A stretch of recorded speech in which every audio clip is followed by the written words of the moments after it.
Opisyal na ngang nagbabalik si Jackson Hayes sa Los Angeles Lakers matapos pumirma ng 1-year, $3 million deal ngayong off-season. Magandang balita ito para sa Lakers, lalo na sa usaping depth sa frontcourt. Kahit pa hindi nagamit si Hayes sa playoff series kontra Minnesota Timberwolves, muling binigyan ng kumpiyansa ng Lakers ang 6'11" athletic center para sa isa pang taon sa Purple and Gold.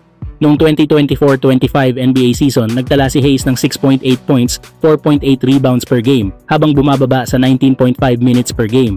Hindi man naging malaking bahagi ng rotation sa postseason, ang kanyang enerhiya, rim running at defensive activity ay nanatiling mahalaga sa regular season lalo na sa second unit. Ang kagandahan ng pagbabalik ni Hayes, magkakaroon ngayon ng mas malinaw na role sa ilalim ng bagong rotation kasama si DeAndre Ayton, ang bagong starting center ng Lakers. Si Ayton ang magbibigay ng offensive presence at size sa starting lineup, habang si Hayes naman ang magiging spark off the bench na kayang magdala ng depensa, hustle at rim protection. Sa sistemang pinapatakbo ngayon ng Lakers, posibleng makakuha si Hayes ng mas consistent na playing time, lalo na kung kakailanganin ng team ng mobility at energy sa ilalim ng ring. Sa makatuwid, ang pagbabalik ni Hayes ay isa na namang patunay na naghahanda ang Lakers ng mas malalim at balanseng roster para sa paparating na season. Kayo mga idol, tingin nyo ba makakatulong si Jackson Hayes sa bagong frontcourt combo nila ni DeAndre Ayton? Samantala, mainit na usapin ngayon ang desisyon ni LeBron James na mag-opt-in sa kanyang $51.4 million na kontrata para sa kanyang ika-23 year sa NBA. Sa halip kasi nabawasan ang kanyang kinikita para bigyang daan ang mas malawak na galaw ng Lakers sa free agency, pinili ni LeBron na manatili sa kasalukuyang deal. Dahil dito, binatikos siya ni sports analyst Skip Bayless na muling kinuwestiyon ang tunay na hangarin ni LeBron pagdating sa pagkapanalo ng kampeonato. Ayon kay Skip Bayless, sa ika-23 year mo sa NBA, sa edad na 41 years old, hindi mo ba kayang tanggapin, halimbawa kahit 20 o 30 milyon lang, para matulungan ang Lakers na mas lumakas at magkaroon ng mas malaking tsansa na magkampeon ngayon? LeBron, ang tanong dito, gusto mo bang kunin ang tunay na halaga mo bilang player o gusto mong manalo anuman ang kapalit? Sa totoo lang, may mas magandang hakbang sana si LeBron kung ang talagang layunin niya ay palakasin ang lineup ng Lakers. Dapat sana ay nag-opt-out siya sa kanyang kasalukuyang kontrata at pumirma ng bagong 2-year deal na mas mababa ang halaga. Halimbawa, nasa 30 to 35 milyon kada taon at may player option sa pangalawang taon. Sa ganitong paraan, mas mapapaluwag ang salary cap ng Lakers, makakaiwas sila sa second apron restrictions, at makakakuha pa sana sila ng isa pang quality free agent gamit ang full mid-level exception. Gayunpaman, kahit limitado ang galaw ng team, nagawa pa rin ng Lakers na makuha ang ilang piraso ngayong off-season. Nakuha nila si DeAndre Ayton sa isang 2-year, $48 million na kontrata bilang bagong starting center.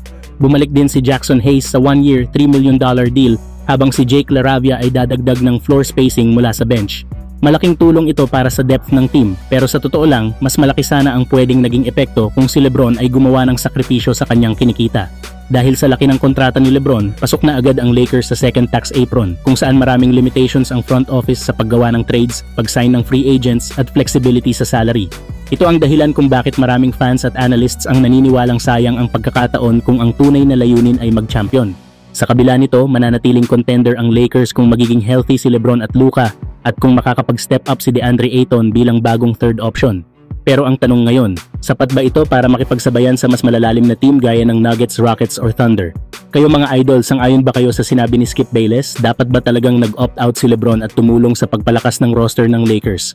Samantala, isang tahimik ngunit mahalagang galaw ang ginawa ng Houston Rockets matapos nilang i-waive ang 6'11" Australian center na si Jock Landale.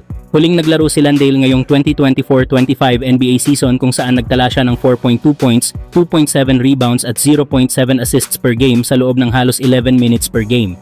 Kilala si Landale bilang isang hardworking role player na dumepensa, nagsaset ng screen at gumagawa ng dirty work para sa team. Bago napunta sa Rockets, naglaro rin siya para sa Phoenix Suns at San Antonio Spurs. Ngayon na free agent na siya, isa sa mga posibleng kumuha sa kanya ay ang Los Angeles Lakers, lalo na kung maubusan na ng mas malalaking pangalan sa merkado. Maaaring i-alok kay Landale ang isang 1-year veteran minimum contract na nasa paligid ng $2.4 million, isang presyong hindi mabigat sa salary cap. Kung sakaling makuha siya, posibleng magsilbi siya bilang backup big man sa likod ni DeAndre Ayton at Jackson Hayes. Sa sitwasyong magkaroon ng injury sa kanilang frontcourt, makakatulong ang pagkakaroon ng isa pang maaasahang sentro na may NBA experience. Hindi man kilalang pangalan si Jock Landale, pero isa siyang low-risk, reliable option para sa isang team na nangangailangan ng dagdag na depth sa big man rotation. Kung wala nang ibang sentro na available sa merkado, maaaring sapat na si Landale bilang fallback option, isang tahimik na player pero handang pumasok at magtrabaho kapag kailangan. Para sa Lakers na may ambisyong makabalik sa tuktok, malaking bagay ang pagkakaroon ng insurance sa frontcourt sakaling mapilayan si Ayton o Hayes. Kayo mga idol, kung wala nang ibang mapipili, okay na ba sa inyo si Jock Landale bilang backup ng Lakers sa ilalim? I-comment nyo sa baba at pag-usapan natin yan.